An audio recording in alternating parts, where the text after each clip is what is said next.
नमः। ओम श्री गुरुवे नमः। ओम भूर्भुवस्वः तत्सवितुर्वरेण्यं भर्गो देवस्य धीमहि धियो यो नः प्रचोदयात्। ओम कृष्णाय वासुदेवाय हरे परमात्मने प्रणतक्लेशनाशाय गोविन्दाय नमो नमः। ॐ त्र्यम्बकं यजामहे सुगन्धिं पुष्टिवर्धनम् उर्वारुकमिव बन्धनान् मृत्योर्मुक्षीयमामृतात्। ॐ शान्तिः शान्तिः शान्तिः। हमारा दंडवत प्रणाम है उस ब्रह्मांडीय ईश्वरीय शक्ति को, हमारे परम पूज्य गुरुदेव स्वामी ज्योतिर्मयानंद जी महाराज को, सब साधु संतों को, ऋषियों मुनियों को, पवित्र शास्त्रों को और आप सब में विद्यमान परमेश्वर को। सबका मंगल हो, कल्याण हो, सब सुखी रहें, सबका स्वास्थ्य अच्छा हो, जहाँ भूख है वहाँ भोजन प्राप्त हो, जहाँ जल नहीं वहाँ जल मिले, सबको शांति प्राप्त हो। इस भावना के साथ ये सत्संग का पुण्य सबको प्राप्त हो, जहाँ जहाँ कष्ट है उन सबको सुख की अनुभूति हो। तो इस प्रार्थना के साथ स्वामी जी का हम मैसेज आज का पढ़ें, थोड़ा उस पर चिंतन करें। उसके बाद शंकराचार्य जी महाराज के 2 श्लोक के बाद भागवतम। तो स्वामी जी बोलते हैं, blessed self adorations, you are not this perishable personality. आप ये हड्डी मांस का शरीर नहीं है, ये जो दिखता है ये वास्तव में आप नहीं हैं, ये आपके औजार हैं, इंस्ट्रूमेंट्स हैं।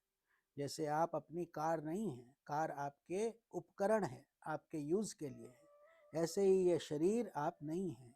You are essentially the divine self.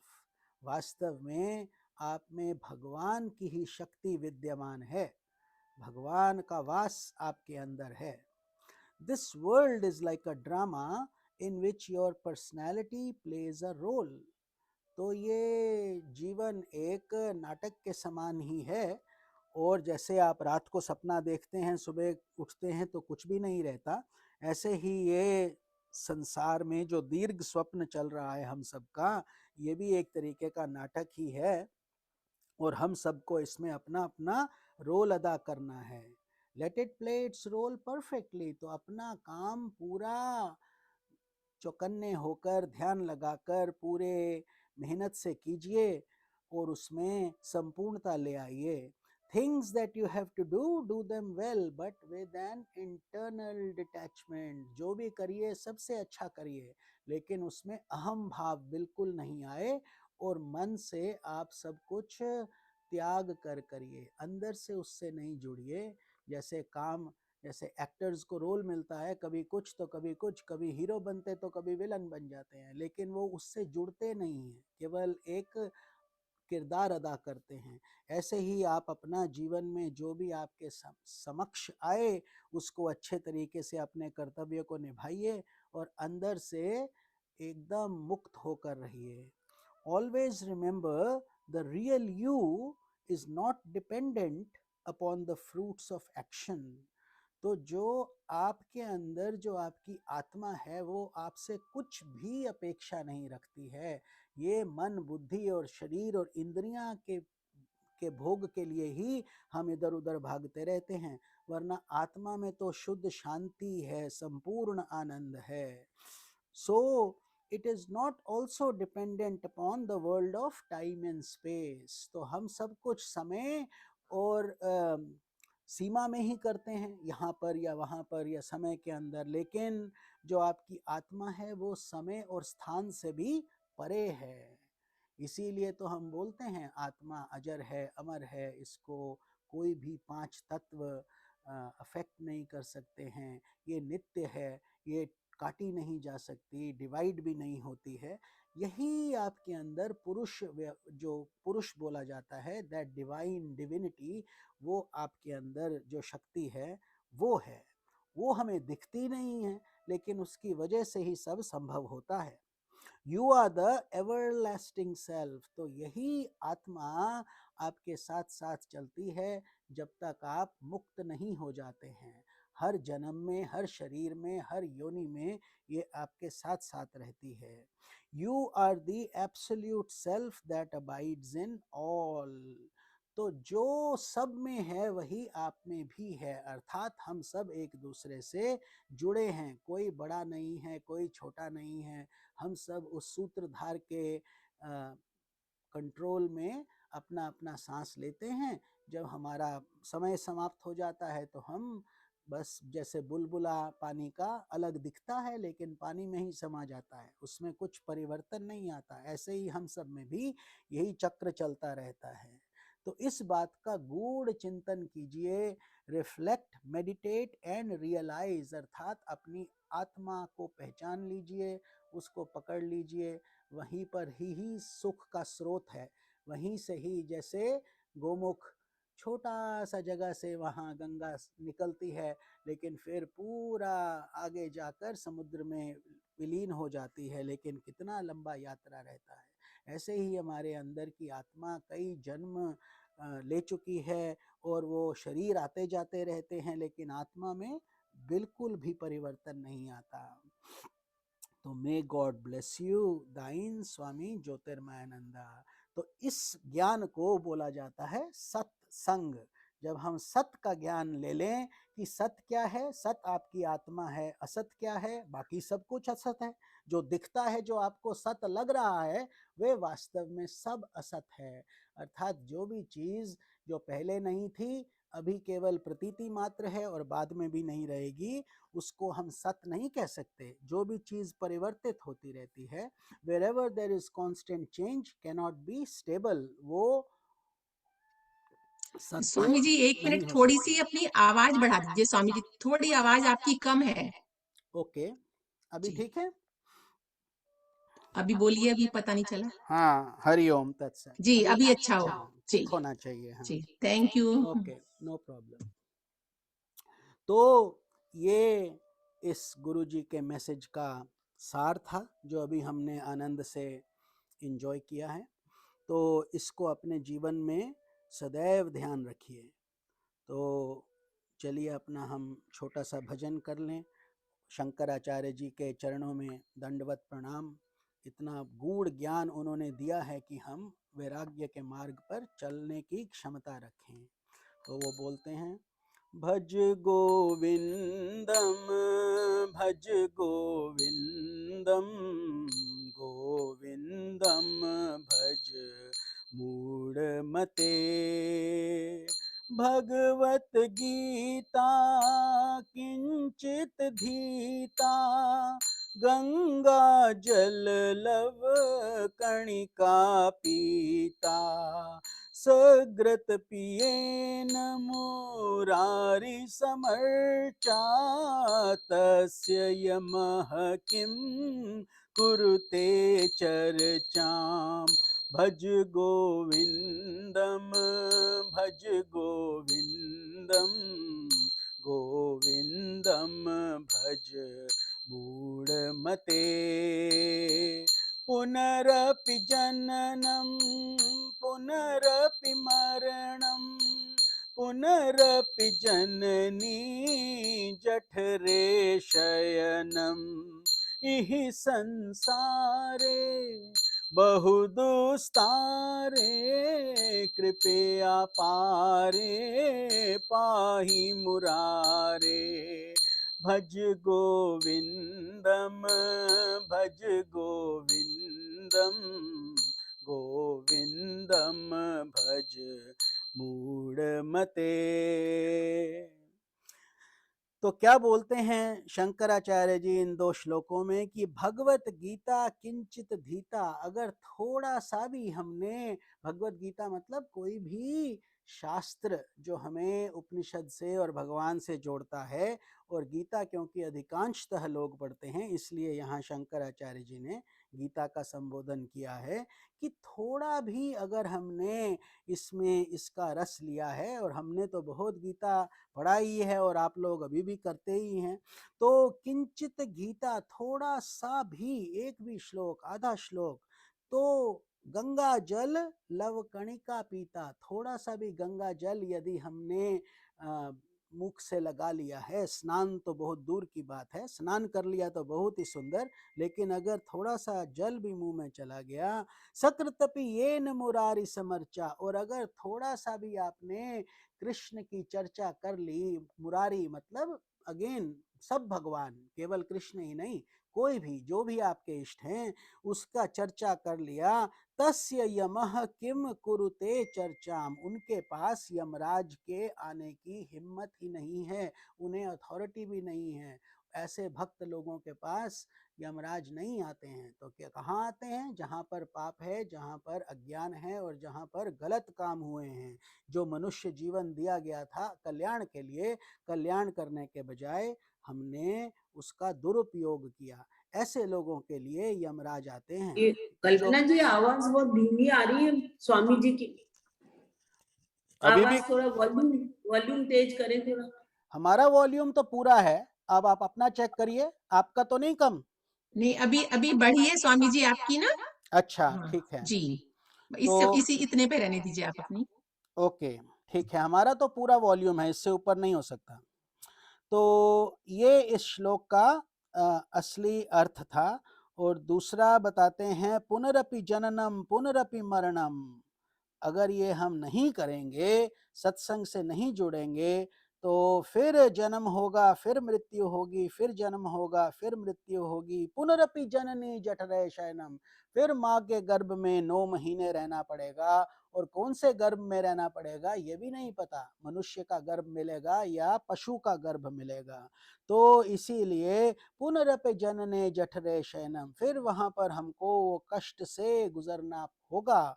यही संसारे बहु दुस्तारे, और जब हम बाहर भी आ जाते हैं, अलग अलग तरीके के कष्ट हमें धरती पर सताते ही रहते हैं, कभी बीमारी तो कभी महामारी तो कभी मृत्यु। तो कृपया पारे पाहि मुरारे, तो जब हम अपने आप को भगवान को समर्पित करते हैं, केवल तभी हम पार पा सकते हैं, क्योंकि इस ब्रह्मांड के जो रचयिता हैं, जो इसके संरक्षक हैं, वही प्रभु हैं। तो इसीलिए हम इन बातों का ध्यान रखें और ये वैराग्य की ओर बढ़ने की प्रयास करें, और ये स्वतः ही धीरे धीरे होगा, जबरदस्ती नहीं किया जा सकता है, धीरे धीरे उसका आनंद हमें आएगा। तो यहाँ पर जो प्रभु हैं, यही हम आगे इसको बढ़ाते हैं, इस यज्ञ को अब भागवतम के। तो कहाँ पर थे कि उन्होंने शुकदेव जी से जो बात हो रही है, परीक्षित जो ज्ञान मिल रहा है, परीक्षित कौन है? राजा हैं। हमने पीछे ये पढ़ा ही था पूरी कथा कि उनको सांप के डसने का जो आकाशवाणी हो गया था श्रृंगी ऋषि के माध्यम से, तो 7 दिन में उनका मृत्यु हो जाना है। उसका गूढ़ अर्थ यही है कि 7 दिन होते हैं मंडे से संडे, 7 ही दिन, Monday Tuesday Wednesday Thursday Friday Saturday Sunday. तो हम सभी परीक्षित हैं, उनको बोला था इसी हफ्ते में, हमें एक हफ्ते में, इनमें से किसी हफ्ते में, कौन से महीने में, कौन से साल में, कब, लेकिन होगा उसी हफ्ते में, उन्हीं 7 दिनों में। तो ये इसीलिए जो सत्य का संग है वो हमें धीरे धीरे इस मार्ग पर ले ही आता है। तो आज के सत्संग में हम पृष्ठ 193 पे हैं, द्वितीय स्कंद शुरू किया था। तो शौनक जी, सूत जी जो हैं वहीं पर बैठकर पूरी कथा सुन रहे थे। जैसे आप कुछ कुछ पिक्चरों का फ्लैशबैक देखते हैं, ये फ्लैशबैक चल रहा है। तो सूत जी वहाँ पर जो कथा सुन रहे थे शुकदेव जी महाराज की, और परीक्षित को जो प्रत्यक्ष कथा सुनाई थी, शुक्रताल जगह है, आपको बताया है, जो जो भारत में रहते हैं वहाँ पर जरूर भ्रमण कर सकते हैं। अभी भी वो वृक्ष भी है, वट वृक्ष, जिसके नीचे बैठ के महाराज परीक्षित ने वो कथा सुनी थी। तो शौनक जी एक और संत हैं जो इसमें भी आता है आपके सत्यनारायण व्रत की कथा में, कि शौनक जी ने 88,000 ऋषियों के साथ सूत जी से प्रार्थना की इत्यादि। ये जगह है नैमिषारण्य, नैमिषारण्य। तो वो अरण्य मतलब वन, वहाँ पर ये सुना रहे हैं कथा। शौनक जी बोलते हैं, सूत जी, राजा परीक्षित ने शुकदेव जी की ये बात सुनकर उनसे और क्या पूछा। एक तो उन्होंने पूछा था कि मरते हुए इंसान को क्या करना चाहिए, दूसरा जीव को अपने कल्याण के लिए क्या करना चाहिए। तो कितने उत्तम प्रश्न थे। दोनों प्रश्न यही थे कि हम अपना उद्धार कैसे करें, अपना कल्याण कैसे करें, न केवल अपना बल्कि सबके लिए। इसीलिए इसीलिए ज्ञान यज्ञ भी यही होता है, अपने लिए नहीं, सबका भला हो, ना कि सिर्फ मेरा भला हो। ऐसे ही परीक्षित ने जी ने भी यही प्रश्न पूछे थे। तो वो बड़े निपुण थे ऐसे बातें करने में, और बहुत राजा होने के साथ साथ राज ऋषि भी बन गए थे जब वहाँ पर उन्होंने अन्न शन त्याग कर उधर बैठ गए थे। तो बोलते थे कि सूत जी, सब ऋषि, जैसे आप लोग सत्संग सुन रहे हैं, ऐसे ही वहाँ पर सब लोग सूत जी के पास बैठे और बोले कि उनकी क्या बातें हुई थी, क्या परीक्षित जी ने पूछा और क्या शुकदेव जी ने बताया, और क्या क्या हुआ, हम प्रेम से सुनना चाहते हैं, आप कृपया करके अवश्य सुनाइए।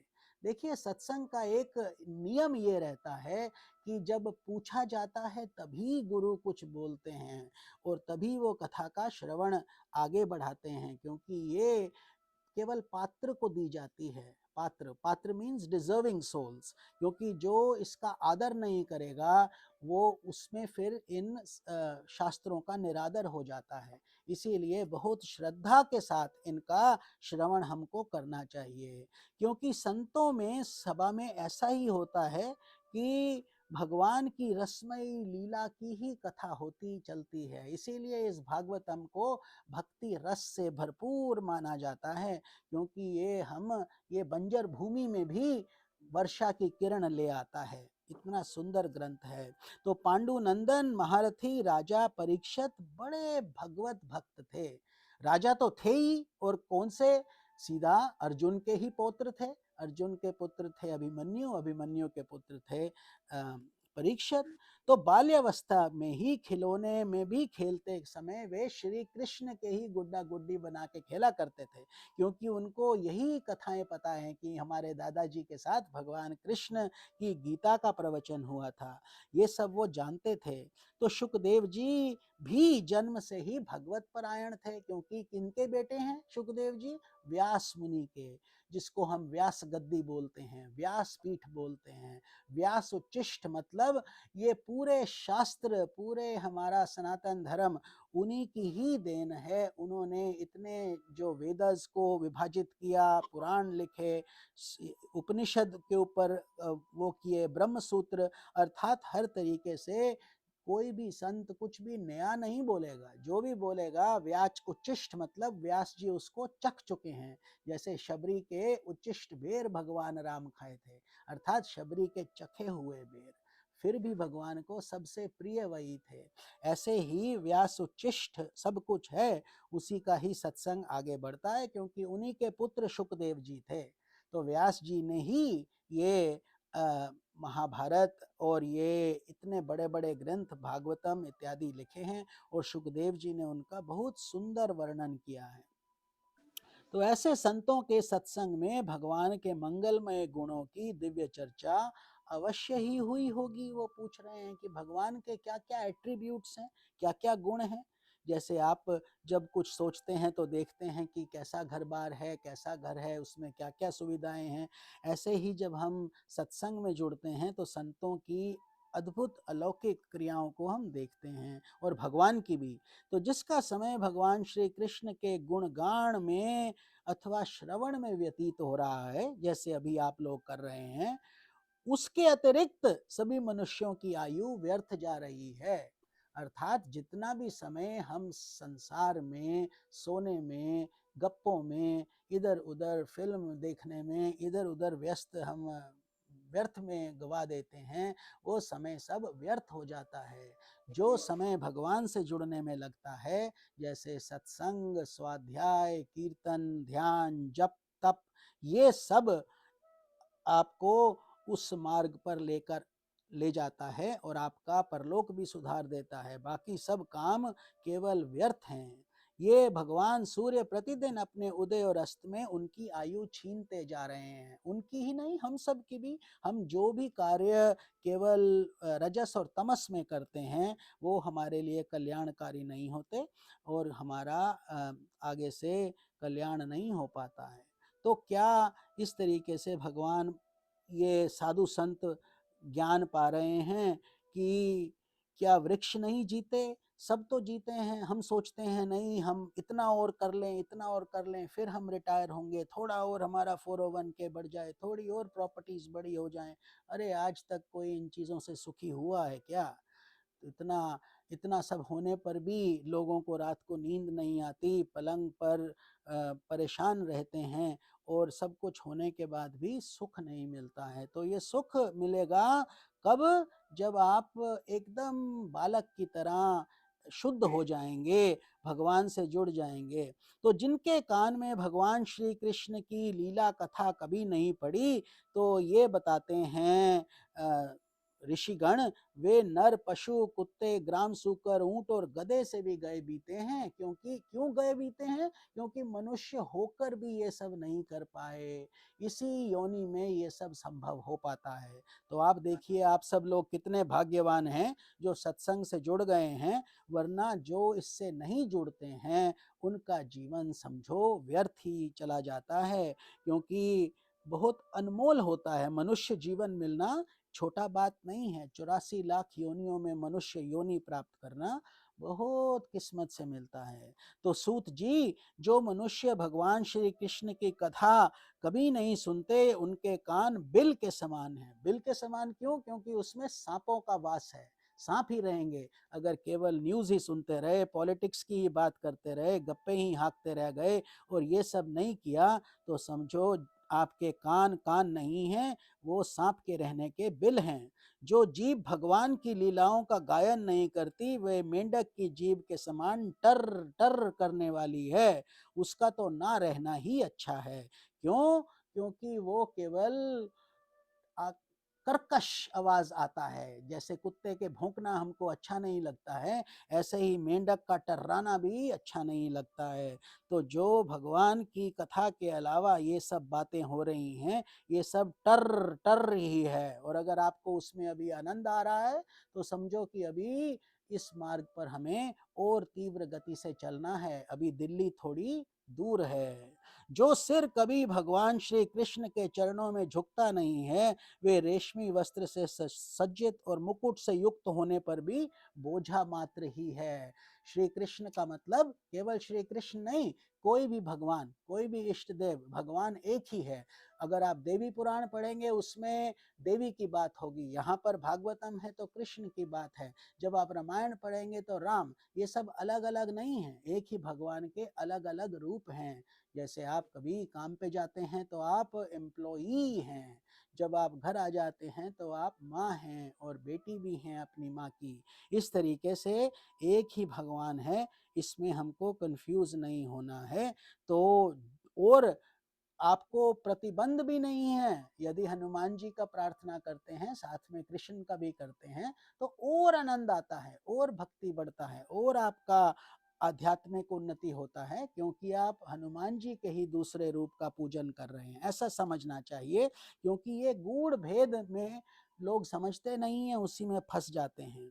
तो जो हाथ भगवान की सेवा पूजा नहीं करते, वे सोने के कंगन से भूषित होने पर भी मुर्दे के हाथ हैं। देखिए कितना अपमान हुआ है कि अगर हम बड़े से बड़ा हीरा पहन लें, बड़े बड़े सुंदर सुंदर आभूषण पहन लें, लेकिन भगवान का जाप नहीं करते, मंत्र नहीं करते, तप नहीं करते, सत्संग नहीं करते, भगवान से नहीं जुड़ते, नास्तिक हैं, तो समझो वो हाथ मुर्दे के हाथ हैं। क्योंकि आज नहीं तो कल हम सबको मुर्दा तो बनना ही है, लेकिन एक सिंहासन चढ़ चले एक बंधे जंजीर। इसका मतलब ये है कि कुछ तो जो अपना कल्याण करके आगे बढ़ जाते हैं और कुछ लोग जंजीरों से ही जकड़े रहते हैं, अर्थात जन्म मरण का चक्र चलता रहता है। अभी हमने शंकराचार्य जी का श्लोक यही पढ़ा था।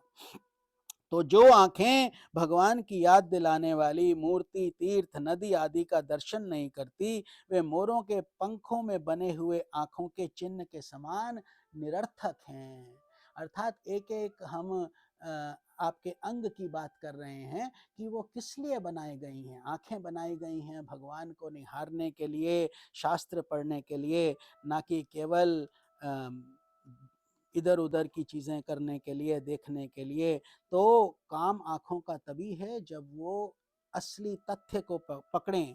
मनुष्यों के वे पैर चलने की शक्ति रखने पर भी ना चलने वाले पेड़ों के समान ही हैं, जो भगवान की लीला स्थलियों की यात्रा नहीं करते, कि केवल वेकेशन स्पॉट्स पे ही घूमते रहे और कोई तीर्थ का दर्शन नहीं किया, भगवान के साथ नहीं जुड़े, तो फिर ये पांव भी निरर्थक ही हैं। जिस मनुष्य ने भगवत प्रेमी संतों के चरण की धूली कभी सिर पर नहीं चढ़ाई, वे जीता हुआ भी मुर्दा ही है। जो संतों से प्रेम नहीं कर पाते हैं, उनका गूढ़ तत्व को नहीं समझ पाते हैं और उनकी चरणों की धूली को मान नहीं देते हैं, वे सब जीते जी ऐसे हैं जैसे मृत। ये संत लोग बोल रहे हैं, भागवतम की कथा है। और कौन किसको बोल रहे हैं? सूत जी को। कौन बोल रहे हैं? शौनक जी।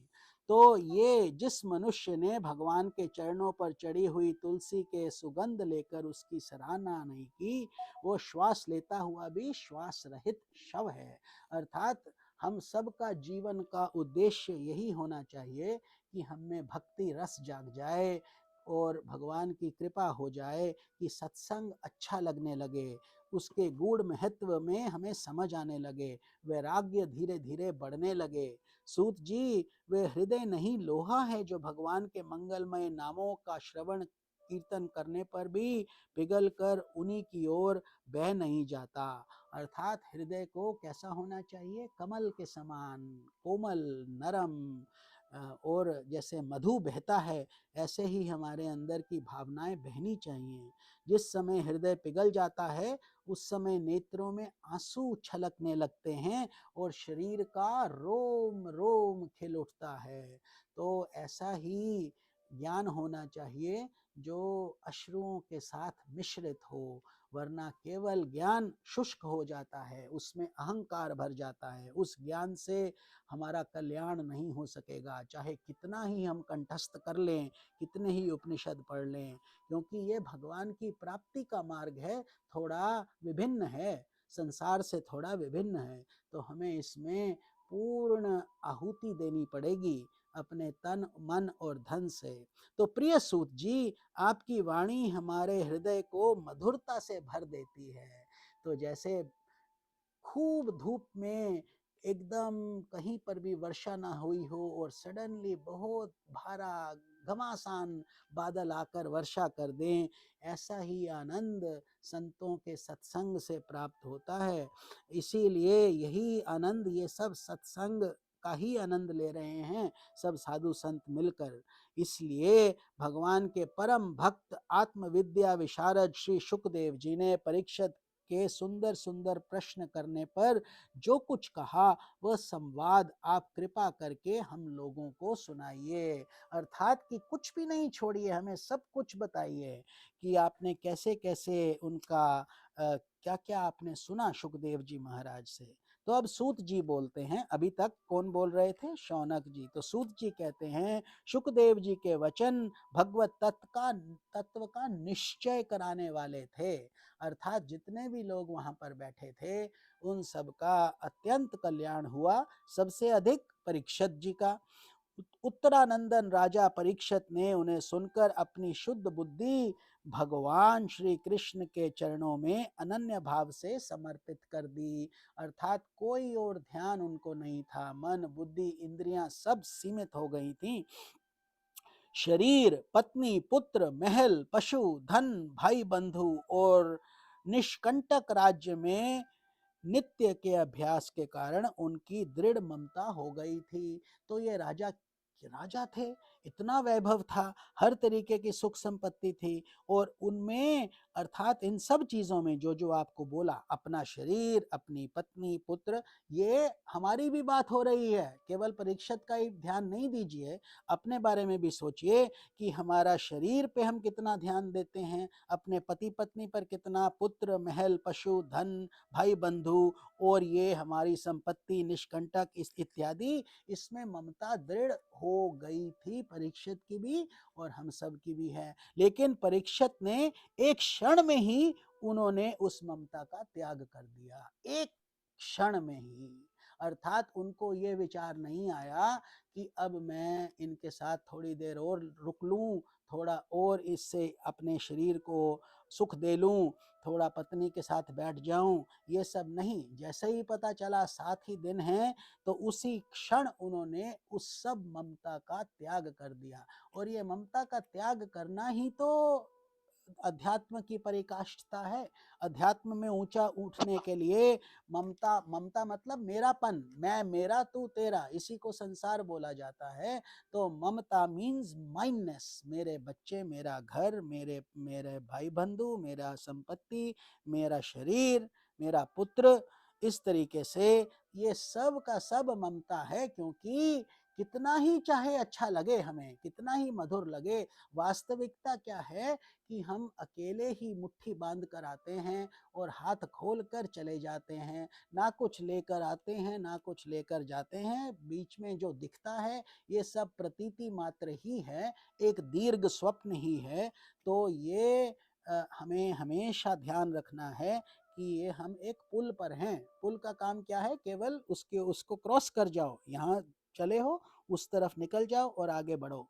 तो शौनक जी ऋषियों, महामनस्वी परीक्षित ने अपनी मृत्यु का निश्चित समय जान लिया था। उनको पता ही था इस 7 दिन में तक्षक आएगा, तक्षक डसेगा, और उसकी स्वीकृति और उसको समझ लेना उस बात को बहुत बड़ा बात है। इस फीलिंग को बोला जाता है अभिनिवेश क्लेश, fear of death, which we are all, because every embodiment we have to pass through this journey only, the fear of death. That is why we are so scared when a lizard falls on us or something happens, or we get horripilations, क्योंकि हमें लगता है अरे ये क्या हो गया। थोड़ा भी भयानक समय एक समा घटता है तो हम एकदम नर्वस हो जाते हैं, क्योंकि ये स्वाभाविक है, हमारे अंदर से रिफ्लेक्स रिएक्शन जिसको बोला जाता है, अभिनिवेश क्लेश। लेकिन जैसे जैसे आपका सत्संग बढ़ता जाएगा, प्रीति बढ़ती जाती है, संतों की कृपा होती जाती है, तो वही मृत्यु जो हमें इतना भयभीत करती है, वही एक खिलौना बन जाती है। ये वास्तविक बात है, केवल सत्संग के लिए नहीं बोला जा रहा है, ये वास्तविक है। लोग भगवान का ध्यान करते करते उनके घर चले जाते हैं, और ये यमराज इत्यादि की कोई भी दाल नहीं गलती है, क्योंकि उन्होंने उसका अभ्यास करके उसको साध लिया है। इसलिए उन्होंने धर्म, अर्थ और काम के संबंध रखने वाले जितने भी कर्म थे उनका संन्यास कर दिया। ओम भू संन्यस्तम मया, ओम भुवः संन्यस्तम मया, ओम सुवः संन्यस्तम मया। ये मंत्र बोले जाते हैं सन्यासियों को कि भू भुवर स्व, मतलब अर्थात सारी इन तीनों लोकों के सब जितने भी ये प्रलोभन हैं, हम इनको त्यागते हैं। अर्थात इनका ये अब हमें बांधेंगे नहीं। Physical body, mind, intellect and emotions, इससे हम अब ऊपर उठेंगे। इस तरीके से ही राजा ने भी यही निर्णय लिया। और क्योंकि हम सब के पास ये 4 तरीके हमको बताए जाते हैं एक आदर्श जीवन जीने के लिए: धर्म, अर्थ, काम और मोक्ष। 4 ऑफ देम। धर्म मतलब एथिकल लिविंग, जो तुम अपने के लिए चाहते हो वही दूसरों के लिए भी करो। तुम नहीं चाहते कष्ट पहुँचे तो दूसरों को कष्ट नहीं दो। इस तरीके से वो धर्म है, ना कि मैं हिंदू हूँ या मैं मुस्लिम हूँ, ये धर्म नहीं है। ये तो केवल आपका रिलीजियस जो आपने जिस धारणा को अपनाया है वो है। धर्म क्या है? अग्नि का धर्म क्या है? दो धर्म है, जलाना और प्रकाश देना। कहीं पर भी अग्नि जलाओगे वो आपको जलाने की क्षमता रखती है और प्रकाश देगी। अगर वो ये दो काम नहीं करेगी तो वह अपना धर्म से भ्रष्ट हो जाएगी। ऐसे ही जल का धर्म है रस देना और बहना। जहाँ पर भी वो होगा वो बहेगा और रस ही देता है। इस तरीके से हर जो है भूत, इनको पंचभूत बोला जाता है, इनके अपने अपने धर्म हैं। ऐसे ही हमारा भी धर्म है कि हम जो है भगवान की ओर ही बढ़ें और अच्छे काम करें। दूसरा अर्थ, अर्थ मीनिंग मटेरियल रिसोर्सेज, थिंग्स जो हमें चाहिए, क्योंकि धर्म तो हो गया लेकिन अब हमें भूख भी लगेगा, हमें सोने के लिए छत भी चाहिए, पहनने के लिए वस्त्र भी चाहिए। तो इस सब की सुविधा को एकत्रित करने के लिए ही तो हम अलग अलग प्रोफेशंस लेते हैं, कोई डॉक्टर, कोई इंजीनियर, कोई कुछ, लेकिन सबका खर्चा चलता है, सबका भगवान घर चलाते हैं। एक धोबी का भी घर चलता है, एक राजे का भी घर चलता है, रोटी कपड़ा मकान सभी को मिल ही जाता है थोड़ा बहुत, कुछ लोगों को ज़्यादा कष्ट, किसी को बिल्कुल कम। तो लेकिन अर्थ वही है कि रिसोर्सेज चाहिए। तीसरा काम, काम मीनिंग अब रिसोर्सेज आ गए तो उस रिसोर्सेज से क्या करोगे भाई? काम ही तो करेंगे, अच्छे अच्छे डिज़ायर्स होंगी, किसी का एंडलेस हैं डिज़ायर्स, उसका कोई अंत ही नहीं। अब आप वेकेशंस पे जाइए, चाहे उस पैसे को दान में लगाकर किसी गरीब बच्चे को पढ़ा दीजिए, आपके ऊपर है, या दोनों कीजिए, अगर ज़्यादा पैसा है तो दोनों क्यों नहीं करते हो? 10% तो हमें अपनी कमाई का दान में लगाना ही चाहिए, वरना हम मनुष्य जीवन जीने के योग्य नहीं हैं। अगर हम इतना भी नहीं कर पा रहे और इतने बड़े हो गए हैं और बड़ी बड़ी बातें कर रहे हैं, उससे कुछ नहीं होगा। कर्म योग, भक्ति योग, ध्यान योग, ज्ञान योग सब कुछ करना पड़ेगा अपने अपने सामर्थ्य के हिसाब से। हमको पूर्ण किसी के आंसू पोंछने होंगे, भूखों को भोजन कराना होगा, जहाँ प्यास है वहाँ जल देना होगा। तन मन धन से लग जाओ, तभी हम वास्तव में मनुष्य कहलाने के योग्य होंगे। तो ये काम, लेकिन इन तीनों से चौथा कौन सा आता है? मोक्ष। मोक्ष मतलब अब भगवान की कृपा, पहले ये तीन भी साध लो तभी चौथा संभव होगा। केवल मोक्ष ऐसे नहीं मिल जाता है, तो हमको जो है शुद्धिकरण करना होगा। तो यहाँ पर जो राजा थे, इन्होंने तो सब तरीके का वैभव भी देखा था, सब तरीके का दान पुण्य भी किया था, हर तरीके की चीजें थी, फिर भी अब वो उस सब को छोड़कर उन्होंने उसका त्याग कर दिया। कितना बड़ा, क्योंकि सामने क्या लटक रही है? मृत्यु। मृत्यु दिख रही है। जब तक मृत्यु दिखती नहीं तब तक हम उस अपने संसारी चीजों को ही चिपटे रहते हैं, छोड़ते ही नहीं। इसके बाद भगवान श्री कृष्ण में सदृढ़ आत्मभाव को प्राप्त होकर बड़ी श्रद्धा से भगवान श्री कृष्ण की महिमा सुनने के लिए उन्होंने श्री शुकदेव जी से यही प्रश्न किया जिसे आप लोग मुझसे पूछ रहे हैं। तो ये बता रहे हैं सूत जी विस्तार पूर्वक। जैसे आप कोई इंपॉर्टेंट बात पूछते हो तो आप बोलते हो अच्छा डिटेल में बताना, कुछ छोड़ना मत, सब कुछ बताना। ऐसे ही ये सब संत सत्संग के बारे में बोल रहे हैं कि कोई बात रह नहीं जाए जिससे हम सबका कल्याण होने से हम वंचित रह जाएं। तो परीक्षित ने पूछा, आगे बताते हैं सूत जी क्या पूछा। भगवत स्वरूप मुनिवर, आप परम पवित्र और सर्वज्ञ हैं। सुखदेव जी को बोल रहे हैं, परीक्षित जी आपने जो कुछ कहा है वह सत्य और उचित है। आप ज्यों ज्यों भगवान की कथा कहते जा रहे हैं त्यों त्यों मेरे अज्ञान का पर्दा फटता जा रहा है। अर्थात जैसे जैसे अंधेरा खटता है, जैसे जैसे सूर्य की किरण निकलती है, वरना रात्रि के तीसरे चौथे पहर में बहुत अंधेरा होता है, फिर धीरे धीरे पौ फटती है, धीरे धीरे सूर्य का किरण आता है, धीरे धीरे उजाला दिखना शुरू होता है और कुछ देर में पूरा अंधकार नष्ट हो जाता है। ऐसे ही परीक्षित जी का भी अज्ञान धीरे धीरे नष्ट हो रहा है, अर्थात अज्ञान से ज्ञान की ओर चल रहे हैं। यही हम मंत्र बोलते हैं, असतो मां सद्गमय, तमसो मां ज्योतिर्गमय, मृत्योर्मां अमृतम गमया। यही इसका मतलब है कि हमें असत से सत की ओर लेकर जाइए, हमें अंधकार से ज्योति की ओर, और हमें मृत्यु से अमृतत्व की ओर। यही इसका तात्पर्य है। मैं आपसे फिर भी ये जानना चाहता हूँ कि भगवान अपनी माया से इस संसार की सृष्टि कैसे करते हैं। तो ये प्रश्न है, और ये कई तरीके से आगे भगवान ये समझाएंगे। कभी सुखदेव जी समझाएंगे इस तरीके से कि भगवान कैसे इस विश्व की रक्षा और फिर संहार करते हैं। God meaning generate, operate, destroy.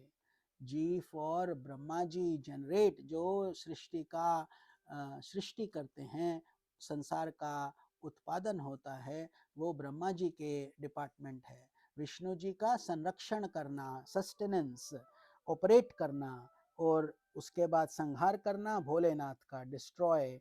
सो GOD। इस तरीके से ये पूछ रहे हैं कि ब्रह्मा जी ने कैसे ये सब बनाए थे, कैसे सृष्टि का उत्कृष्ट कैसे ये बनी थी, भगवान कैसे इस विश्व की रक्षा और फिर संहार करते हैं, कैसे चलता है ये सब। तो यही ज्ञान धीरे धीरे हमें भागवतम के माध्यम से प्राप्त होता है। वे बच्चों के बनाए हुए घरौंदों की तरह ब्रह्मांडों को बनाते हैं और फिर किस प्रकार बात ही बात में मिटा देते हैं। जैसे आप लोग भी तो वही करते हैं, आप लोग भी तो ब्रह्मा जी बन जाते हो रात को सोते समय, जब आप अपनी नई सृष्टि बना लेते हो, एक नया सपना बना लेते हो। कभी आपको बीच दिखता है तो कभी पूरा आपके मृत रिलेटिव्स आ जाते हैं, या कभी सुंदर सुंदर दृश्य और कभी बहुत भयानक स्वप्न। ये सब आप ही बनाते हो, अर्थात आप ही की आत्मा से ही ये सब निकलता है। और जब जैसे ही आपका नींद टूटता है सब खत्म हो जाता है। ऐसे ही ब्रह्मा जी की सृष्टि ये है जो आपको और हमको दिखती है, और केवल दीर्घ स्वप्न है, क्योंकि वहाँ धीरे धीरे ब्रह्मा जी जब सोते हैं तो ये स्वप्न चलता रहता है, जागते हैं तो प्रलय खत्म हो जाता है, जैसे आपका स्वप्न भी खत्म हो जाता है। ये इसका गूढ़ अर्थ है। तो भगवान की लीलाएं बड़ी ही अद्भुत और अचिंत्य हैं। अचिंत्य means beyond our thinking, beyond our intellect, beyond all logic. इसमें संदेह नहीं कि बड़े बड़े विद्वानों के लिए भी उनकी लीला का रहस्य समझना अत्यंत कठिन प्रतीत होता है। Because your senses, your mind, your intellect, your ego is simply inadequate to explain all that. हमारे ये सब जो औजार हमें दिए गए हैं, ये पर्याप्त नहीं है कि हम उससे भगवान को समझ पाएं, अर्थात उनकी जब कृपा होगी। बट आपकी मेहनत, आपकी श्रद्धा, आपका दृढ़ निश्चय, ये सब आवश्यक है। बिकॉज प्रभु आपकी सहायता और आपका कल्याण तभी करेंगे जब आप अपनी पूर्ण मेहनत करेंगे और कठिन परिश्रम करेंगे। भगवान तो अकेले ही हैं, वे बहुत से कर्म करने के लिए पुरुष रूप से प्रकृति के विभिन्न गुणों को एक साथ ही धारण करते हैं। तो भगवान को वो कुछ करने की आवश्यकता नहीं है, वो तो एक ऐसे जादूगर की तरह है कि जादू की विद्या उनके पास है, जब मर्जी चाहे वो कर सकते हैं। लेकिन हमको कॉज एंड इफेक्ट की वजह से हम सीमित हो जाते हैं। हमने कुछ बनाना है तो हमें कुछ ना कुछ उपकरण चाहिए, इसीलिए उसको बोला जाता है उपादान कारण और निमित्त कारण। लेकिन भगवान दोनों ही हैं, he is the creator and the creator created also वही हैं। तो इसीलिए आप वेद और ब्रह्म तत्व दोनों के पूर्ण मर्मज्ञ हैं, इसलिए मेरे इस संदेह का निर्वाण कीजिए।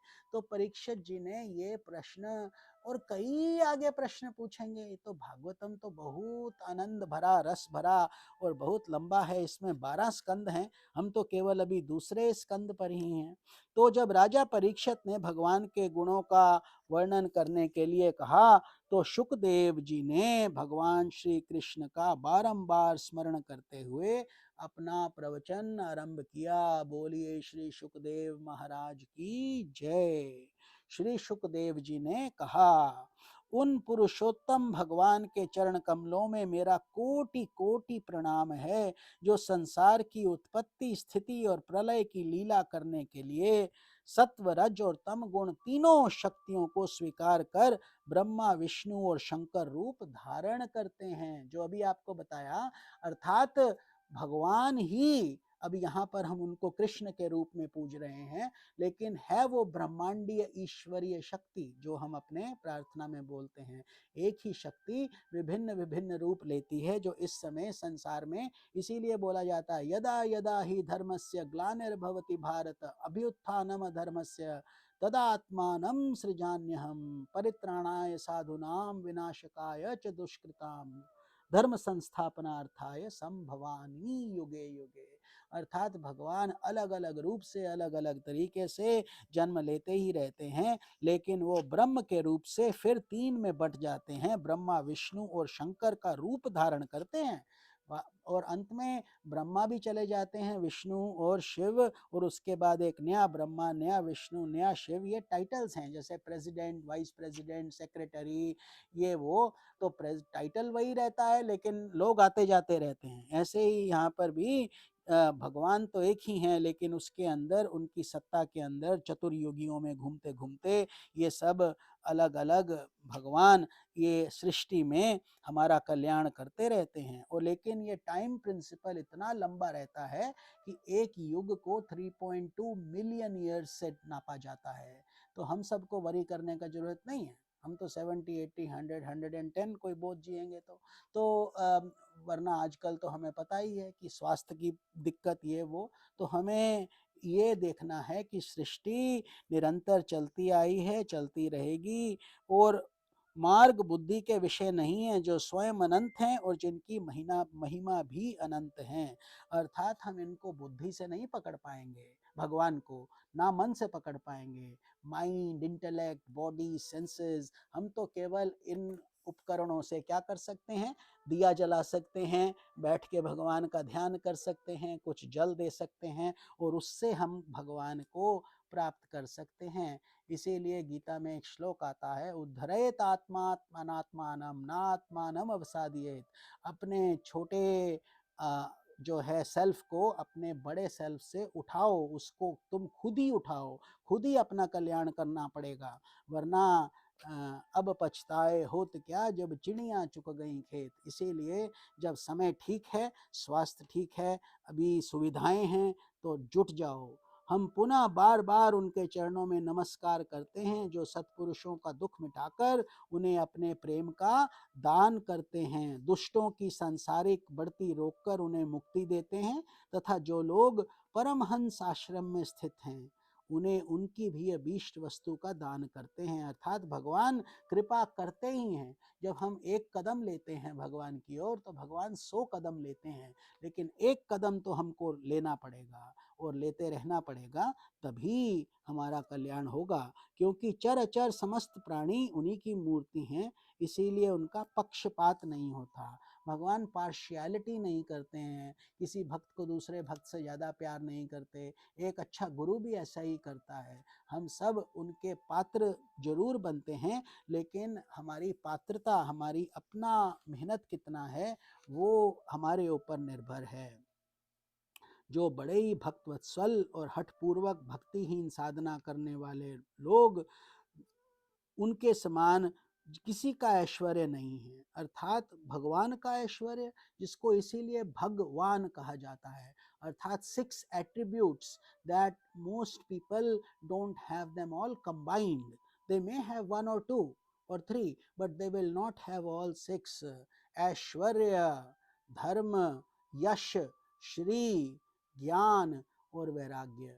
मतलब कि ऐश्वर्य भी पूरा है और धर्म में भी पूरी तरह से निष्ठित हैं, और यश भी है, और ऑस्पिशियसनेस, श्री भी है, लक्ष्मी जी का भी साथ साथ वास है, और ज्ञान के साथ साथ वैराग्य, मतलब पूरा ज्ञान भी है और पूर्णतः वैरागी भी हैं। इस संसार में प्राय ऐसे देखा जाता है कि या तो वैरागी मिलेंगे तो उनके पास ऐश्वर्य और श्री नहीं है, और श्री है तो वैराग्य नहीं है, इस तरीके से। इसीलिए क्योंकि भगवान के पास वो 6 एट्रीब्यूट्स हैं, इसीलिए हम उनको नमस्कार करते हैं और उनको भगवान कहते हैं। तो जिनका कीर्तन, स्मरण, दर्शन, वंदन, श्रवण और पूजन जीवों के पापों को तत्काल नष्ट कर देता है। भगवान का जैसे पारस मणि लोहे को लगता ही उसको सोना बना देता है, ऐसे ही जब हम भगवान के चरणों में आ जाते हैं और उनका कीर्तन करते हैं अलग अलग विधि से, इसीलिए उसी को तो नवदा भक्ति बोला जाता है। 9 तरीके से हम भक्ति करने के अधिकारी हैं। तो हम कीर्तन करें, स्मरण करें, भगवान के दर्शन करें, उनका वंदन करें, श्रवण करें, पूजन करें, कितना ऑप्शंस हैं। जीवों के पापों को ये तत्काल नष्ट कर देने वाली चीज़ें हैं। उन पुण्य कीर्ति श्री भगवान को बारंबार नमस्कार है। तो विवेकी पुरुष अर्थात जो समझदार लोग हैं, अपने बुद्धि से काम करते हैं, जिनके चरण कमलों की शरण लेकर अपने हृदय से इस लोक और परलोक की आसक्ति निकाल डालते हैं। तो जो समझदार हैं वो अपना कल्याण कर लेते हैं, भगवान के चरणों को पकड़ लेते हैं, बोलते हैं भगवान अब आप ही हमारा ध्यान कीजिए, हम अपना छोटा सा प्रयास कर रहे हैं, लेकिन आपकी सहायता के बिना हम अनाथ हैं और बिना किसी परिश्रम के ही ब्रह्म पद प्राप्त कर लेते हैं। भगवान इतने दयालु हैं, जब वो देखते हैं मेरा बच्चा रो रहा है तो वो कृपा करते ही हैं। उन मंगलमय कीर्ति वाले भगवान श्री कृष्ण को अनेक बार नमस्कार है। तो ये सुखदेव जी कथा शुरू करने से पहले कितने बड़े बड़े और इतने बड़े ज्ञानी हैं सुखदेव जी, आत्म साक्षात्कारी संत हैं। वो हमारी आपकी तरह नहीं है कि वो उनको अभी एनलाइटनमेंट के मार्ग पे चल रहे हैं या ये सब। विरक्त हैं, पूर्ण विरक्त, और खुद आए हैं वहां पर ज्ञान बांटने के लिए और परीक्षित जी का कल्याण करने के लिए, परीक्षित जी के माध्यम से हम सब का कल्याण करने के लिए। जैसे भगवान श्री कृष्ण ने भी महाभारत युद्ध भूमि में अर्जुन के माध्यम से हम सब का कल्याण किया। तो ये भगवान की कृपा ही है जो हम सब पर बरसती है, और फिर यही ज्ञान कितने लोगों को तार देता है।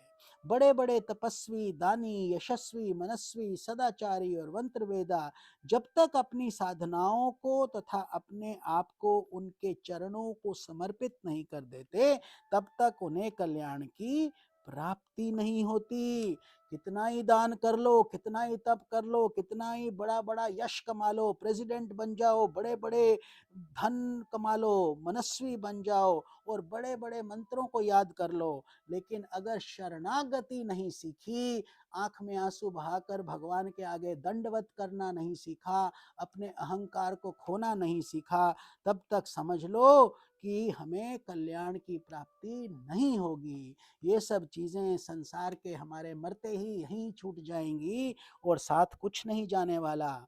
जिनके प्रति आत्मसमर्पण ऐसी महिमा है, उन कल्याणमयी कीर्ति वाले भगवान को बार बार नमस्कार है।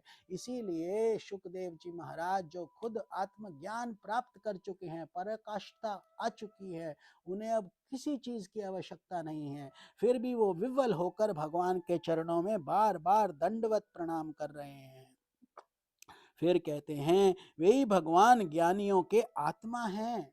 हम सब जो भी ज्ञानी हैं, ज्ञानी मतलब जिनको आत्म साक्षात्कार हो चुका है, जो हमारे गुरुदेव की तरह, स्वामी जी की तरह, जो पूर्णतः ब्रह्मनिष्ठ हैं। इसीलिए ब्रह्मनिष्ठ और ब्रह्म श्रोत्रिय, ये ऐसे गुरु से के माध्यम से उनके संपर्क में आने से तो हम लोग ऐसे हैं जैसे उनके चंदन का वृक्ष जहाँ पर भी रहता है, उसके आसपास के वृक्ष भी चंदन की सुगंध से युक्त होते हैं।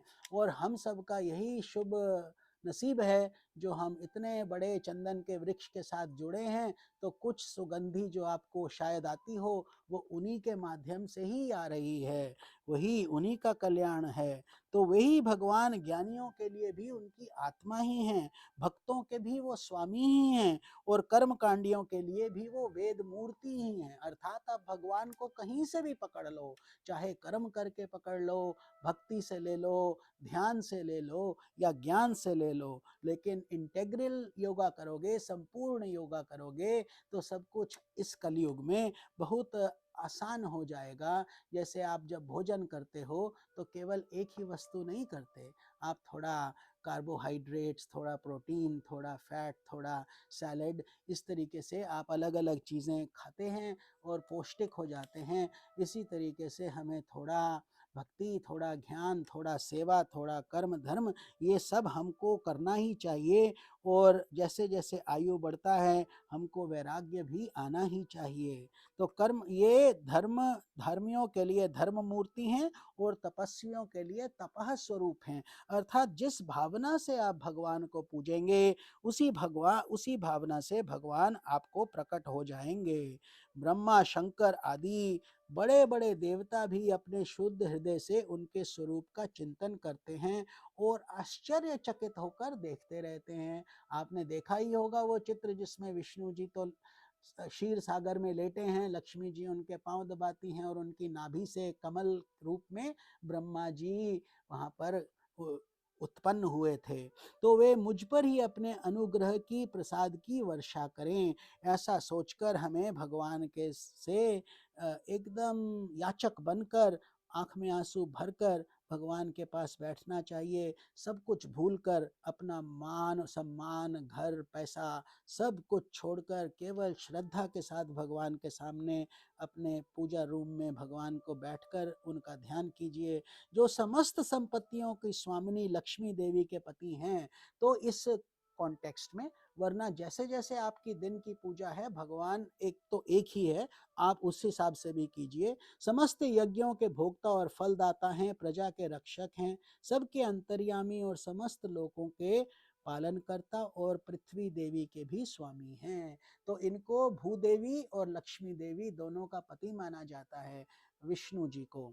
तो इसीलिए विष्णु मतलब हमारा जो है एवोल्यूशन में बहुत भारी इनका हम प्रार्थना करते हैं। ब्रह्मा जी का पूजा नहीं होता है, केवल पुष्कर एक जगह है वहाँ पर हम एक ही मंदिर है उनका, क्योंकि सृष्टि में बहुत समस्याएं हैं कष्ट ज़्यादा हैं और सृष्टि से ही हम निकलने का प्रयास भी कर रहे हैं। उसके और भी कारण हैं, वो फिर कभी हम और पकड़ेंगे। लेकिन विष्णु जी और भोलेनाथ इन दोनों की बहुत आवश्यकता रहती है, और स्पेशली सस्टेनेंस के लिए हम चाहते हैं हम जीते ही रहें, कभी मृत्यु नहीं आए, क्योंकि हम केवल भयभीत हैं, हमें पूरा ज्ञान नहीं है। जब ज्ञान हो जाता है तो मृत्यु हो, योग रतो वा भोग रतो वा, चाहे कुछ भी हो, हम उस भय से मुक्त हो जाते हैं। फिर हमें हर तरफ भगवान की ही आनंद दिखता है। जिस रूप में चाहे कष्ट आए चाहे सुख आए, हम उससे मुक्त हो जाते हैं, अर्थात अटैचमेंट से छूट जाते हैं। जिन्होंने यदुवंश में प्रकट होकर काफी अंधक की, वृष्णि और यदुवंश लोगों की रक्षा भी की थी, और जो उन लोगों का एकमात्र आश्रय रहे हैं। तो भक्त वत्सल सत्संग संत जनों के सर्वस्व श्री कृष्ण मुझ पर प्रसन्न हो, ये कितना सुंदर प्रार्थना कर रहे हैं। अभी शुरू करने से पहले भगवान को पुष्ट कर रहे हैं, भगवान का ध्यान कर रहे हैं कि परीक्षित जी जिनका कल्याण उनके माध्यम से होगा, वो भगवान की कृपा उन सब पर बरसे, हम सब पर बरसे। तो विद्वान पुरुष जिनके चरण कमलों के चिंतन रूप समाधि से शुद्ध हुई बुद्धि के द्वारा आत्म तत्व का साक्षात्कार करते हैं। कितना सुंदर बात है कि उनका ध्यान करते करते अपने ही आपके ही हृदय में ये विद्यमान है, जो जो आपके इष्ट देवता हैं वही। तो इसमें इस संदर्भ में विष्णु जी और उनके दर्शन के अनंतर अपनी अपनी मति और रुचि के अनुसार जिनके स्वरूप का वर्णन करते हैं। तो वे प्रेम और मुक्ति के लुटाने वाले भगवान श्री कृष्ण मुझ पर प्रसन्न हो। जैसे हम संकल्प करते हैं, कोई भी पूजा करने से पहले हम शुद्धिकरण करते हैं, फिर न्यास करते हैं, संकल्प करते हैं कि हमारा ये निर्विघ्न पूरा हो। तो इस तरीके से शुकदेव जी भी प्रार्थना कर रहे हैं कि हे भगवान कृष्ण, आप हमारी इस प्रार्थना इस यज्ञ से प्रसन्न होइए, आपकी कृपा बनी रहे। और ब्रह्मा के हृदय में पूर्व कल्प की जागृति जो है, उन्होंने अधिष्ठात्री देवी को भी प्रेरित किया था, और वे अपने अंगों सहित वेद के रूप में मुख से उनके प्रकट हुई थी। इसीलिए हम गायत्री को वेद माता भी कहते हैं। तो वे ज्ञान के मूल कारण भगवान मुझ पर कृपा करें, मेरे हृदय में प्रकट हों, अर्थात बुद्धि भी उनकी कुशाग्र हो जाए। किनकी? शुकदेव जी की, क्योंकि ये अब ये बहुत बड़ा ज्ञान हम सबको बांटेंगे और उनके माध्यम से ही। तो अभी उनका जो प्रश्न था, ये सृष्टि का वर्णन ये भगवान आगे बताएंगे कि भगवान ही पंच महाभूतों से इन शरीरों का निर्माण करके जीव रूप से शयन करते हैं। तो भगवान भग एक होने के बजाय अब बिलियंस में बन जाते हैं। जैसे आप लोगों का पॉपुलेशन इस धरती पर है अभी 8-9 बिलियन, उस सब में वही भगवान अपना रूप धारण करके वो तो ऊपर शयन कर रहे हैं, लेकिन आप सबको क्या क्या दे दिया? 16 अंग दे दिए, 5 ज्ञानेंद्रियां। ज्ञानेंद्रियां कौन सी? Sight, sound, taste, touch and smell, आप सब जानते हैं। 5 कर्मेंद्रियां। 5 कर्मेंद्रियां कौन सी? 2 हाथ, 2 पाँव, 1 वाणी और 2 आपका यूरिनेशन एंड एक्सक्रीशन। ये 5 आपके कर्म इंद्रियां, इनको बोला जाता है organs of perception and organs of action. और 5 प्राण। प्राण मतलब सांस, सांस के बिना तो आप जीवित भी नहीं रहेंगे। तो 5 प्राण कौन से हैं? प्राण, अपान, समान, व्यान, उदान। तो ये 5, अभी तो समय कम है तो हम इसको अगले हफ्ते जब 2 हफ्ते बाद मिलेंगे इसको आगे बढ़ाएंगे। और एक मन। तो क्या 5 ज्ञानेंद्रियां, 5 कर्मेंद्रियां, 5 प्राण, 15 और एक मन, ये 16 कलाओं से युक्त होकर इनके द्वारा 16 विषयों का हम भोग करते हैं। वैसे टोटल 25 तत्व हैं, ये हम पीछे पढ़ चुके हैं गीता में जब हम करते थे, आपको सबको याद होगा, आपको हमने राइटअप भी भेजा था इस बारे में। तो वे सर्व भूतमय भगवान मेरी वाणी को अपने गुणों से अलंकृत करें कि हे भगवान, अर्थात मैं कुछ नहीं हूं, मैं केवल एक माध्यम हूं। आपकी कृपा हो तो आप इस बांसुरी को उठाकर बजा लो। संत पुरुष जिनके मुख कमल से मकरंद के समान झरती हुई ज्ञानमयी सुधा का पान करते हैं, उन वासुदेवातार सर्वज्ञ भगवान व्यास के चरणों में मेरा बार बार नमस्कार है। भगवान व्यास कौन? इनके डायरेक्ट पिताजी अपने पिताजी को भगवान के रूप में दंडवत प्रणाम कर रहे हैं, क्योंकि ये सब ज्ञान उनको व्यास जी से ही मिला था और सुखदेव जी उन्हीं के पुत्र हैं। परीक्षित, देव गर्भ स्वयंभू ब्रह्मा ने नारद के प्रश्न करने पर यही बात कही थी जिसका स्वयं भगवान नारायण ने उन्हें उपदेश किया था, और वही मैं तुम्हें आगे बढ़ा सुनाता हूँ। तो भगवान नारायण ने सुनाई थी ये बात नारद जी को, नारद जी ने व्यास जी को, व्यास जी ने सुखदेव जी को, सुखदेव जी ने परीक्षित जी को, और इधर अब हम ये सब कथा सुन रहे हैं। और उधर सुना रहे थे शौनक जी, किनको? सूत जी के माध्यम से शौनक जी और 88,000 ऋषियों को। तो इसके साथ ही आज का सत्संग हम समाप्त करते हैं। आज का प्रसंग बहुत ही सुंदर था, क्योंकि ये भगवान की लीला और महिमा का और हमें अपने आप को निम्न बनाने का ये भगवान की कृपा से ये सत्संग का आज हमको सुख प्राप्त हुआ। अब अगले बार हम सृष्टि वर्णन में थोड़ा और डिटेल्स में इसका अध्ययन करेंगे। हरि ओम तत्सत। हरि ओम तत्सत स्वामी जी। हरि ओम तत्सत स्वामी जी। हरि ओम, हरि ओम। हरि ओम तत्सत। स्वामी जी, मुझे एक सवाल पूछना है। जी। मुझे ये पूछना है कि जैसे सनातन धर्म में हम कहते हैं कि 84 लाख योनियों के बाद हमें मानव जन्म मिलता है, हाँ? ये इको क्यों हो रहा है? इतना इको हो रहा है करना बहुत। किसी का वो ऑडियो ऑन होगा? तो आपने बोला कि ये हमारा मतलब आखिरी जन्म है, मनुष्य जन्म आखिरी जन्म होता है, और अगर नहीं हम नहीं इस नहीं नहीं जन्म नहीं नहीं में नहीं, ये ठीक से आपको ये नहीं भक्ति भगवान की करते, फिर आपने बोला कि हम पशु की योनि में दोबारा भी जा सकते हैं, जी तो हमारा डिमोशन हो जाता है मतलब। बिल्कुल। देखो ऐसा होता है कि जैसे चावल आप बनाते हो तो कभी जब पकते हैं तो कुछ ऊपर नीचे चलते रहते हैं ना, देखते हो ना, चावल जब पानी रहता है उसमें ऊपर नीचे चावल आते जाते रहते हैं। तो हमारे कहने का मतलब सिर्फ, और इम्पोर्टेंट बात है कि सब लोग, आपने अच्छा प्रश्न पूछा है कि 84 लाख में हम मनुष्यों को सबसे उत्कृष्ट योनि क्यों मानते हैं? क्योंकि हमारे पास विवेक और वैराग्य की शक्ति है। We have the power to discriminate and sacrifice and do things to achieve our self realization. गाय भैंस ये नहीं कर सकते, वृक्ष ये नहीं कर सकते, कुत्ते नहीं कर सकते, हम कर सकते हैं क्योंकि हमारे पास बुद्धि है, विवेक है और रिसोर्सेज भी हैं। इसीलिए हम श्राद्ध क्रिया करते हैं, मून तक पहुंच गए हैं, मार्स पे जा रहे हैं। You don't see animals doing that. तो इसीलिए 84 लाख योनियों में सबसे उत्तम योनि भगवान ने इसलिए बताई है कि आपके पास ये क्षमता है, और आज के सत्संग में हमने क्या पढ़ा कि अगर ये सब कर लिया और भगवान का ध्यान नहीं किया, केवल मटेरियलिज्म में ही घुसे रहे, तो हम उस सांप के बिल की तरह रहने वाले ही हैं। We are just like animals, we are not any better than them. समझ गए? तो अब समस्या क्या है? if you are totally attached and genuinely wanting your liberation, मुक्ति चाहते हो, बार बार जन्म मृत्यु नहीं चाहते, तो बोलो भगवान से मैं भगवान आपके पास आना चाहता हूँ, इसके लिए मोक्ष चाहिए। जैसे परीक्षित मांग रहे हैं, उनके पास साथ ही देने, वो जन्म दोबारा नहीं लेना चाहते हैं, यही तो भागवतम है। तो वो उसलिए वो पूरा त्याग उस मार्ग पे जो करते हो उसको निवृत्ति मार्ग कहा जाता है। लेकिन अगर आप केवल भगवान से सुख ही सुख मांग रहे हो, मेरे को बीमारी नहीं आए और बच्चे हो जाएं, उसकी शादी नहीं होती, उसका बहुत शादी होती है, उसको वो दुख है, उसका तो वो हम संसार की चीजें भगवान से मांगते हैं। अर्थात जन्म मृत्यु तो चलता रहेगा, कि अगर हम दान देंगे, पुण्य करेंगे, वो भी बहुत अच्छा है। Meaning you will have a comfortable life just like you are having now, but comfortable in what perspective?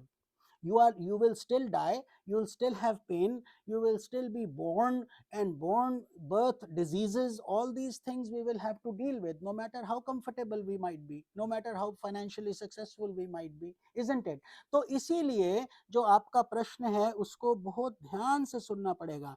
Demotion, अगर हमने केवल इस शरीर से सुख ही भोगा है और कुछ दान नहीं किया, तप नहीं किया, यज्ञ नहीं किए, सत्संग नहीं किए, तो then we have lived a, भगवान की दृष्टि में हमारा डिमोशन होगा। क्योंकि जो मनुष्य योनि हमको दी गई थी, we abused it, somebody else could have done a better job with it। तो भगवान क्रोधित नहीं होते हैं। Please understand this very carefully. You have done it, we have misused our power, therefore the soul is hospitalized। जैसे हमारा तबीयत जब खराब हो जाता है तो 911 बुलाना पड़ता है, कुछ और चारा नहीं रहता। जब तक आपकी एसिडिटी वगैरह खत्म नहीं हो रही तो 911 को कॉल करोगे।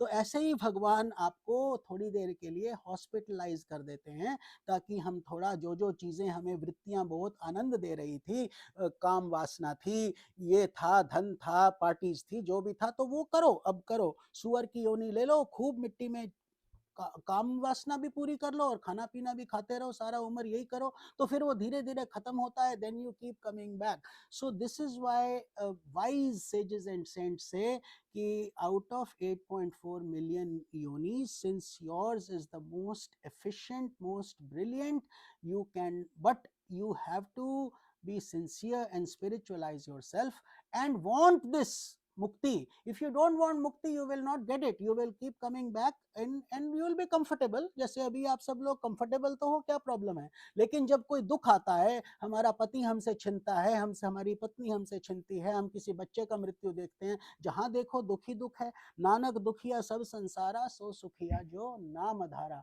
उस बात को पकड़ लो तो कल्याण होगा। So I hope I've answered your question, that we don't say this is the last embodiment, never। We will keep going up and down according to our actions। हमने कैसे कर्म किए हैं, कितनी और इसमें भी मनुष्य योनि में भी तो कितने लोग नरक ही भोग रहे हैं, जिनको खाने को खाना नहीं है, होमलेस हैं, पैसा भी नहीं है, कितना बड़ा बड़ा दुख आ जाता है, सडनली जॉब छूट जाती है, कुछ कष्ट आ जाता है। And so all that God's grace has to be there, उनकी कृपा काम कर रही है। और वो कर्म आप ही ने किए हैं, आप ही ने अच्छे कर्म किए हैं तो सुख भोग रहे हो, आपने ही बुरे कर्म किए हैं तो दुख भोग रहे हो। इसमें भगवान का कुछ लेना देना नहीं है। वो आपको शक्ति जरूर देते हैं कि आप साधु संतों से जुड़ जाओ, कल्याण कर लो, रिसोर्सेज सब हैं, आगे इंसान के अपने ऊपर है। लेकिन आप सब लोग तो सत्संग से पूर्ण तरीके से जुड़े ही हैं, तो बहुत सुंदर बात है।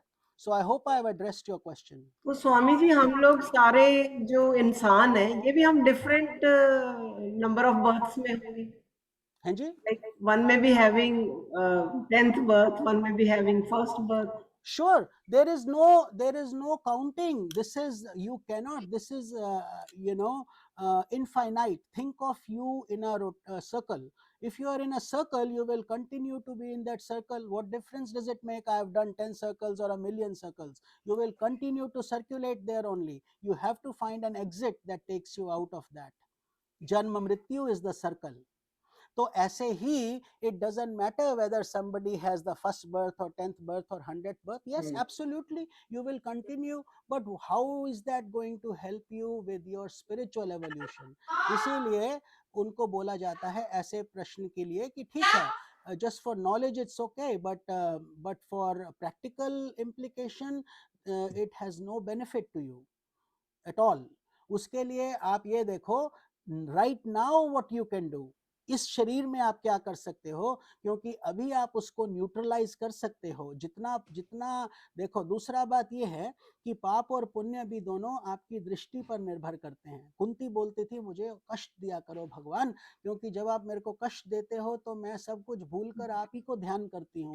आई am not saying we should pray for adversity, but we should at least think कि जब दुख आता है तो हम सब भगवान को याद करते हैं, और जैसे ही सुख आता है भगवान को भूल जाते हैं, अपने आप का धन्यवाद देते हैं, अपने शौर्य को धन्यवाद देते हैं, अपनी एजुकेशन के लिए बोलते हैं, look if I wouldn't have thought of this. So all this is easily said than done. Therefore this journey is lifelong, ये चलती रहेगी और इसमें जन्म मृत्यु होता रहेगा। तो most people will be born, some will go to heaven and come back, some will go to different lokas and come back, some will go to hell and come back. Nevertheless, they will all come back to मृत्यु लोका, because जब कर्म, जैसे आपका, ऐसे समझ लो कि आपका शरीर आपकी एक कार के समान है। जैसे ही आपका गाड़ी रिजर्व में लगता है, you have no choice but to go to the gas station, isn't it? जब तक गैस नहीं भरेगा तब तक आपका गाड़ी आगे ही नहीं चलेगा। ऐसे ही ऊपर नीचे डिफरेंट लोकास में घूमते रहो, जैसे ही आपका क्रेडिट खत्म होता है तो उसके बाद अब आपको वापस आना ही पड़ता है मृत्यु लोक में।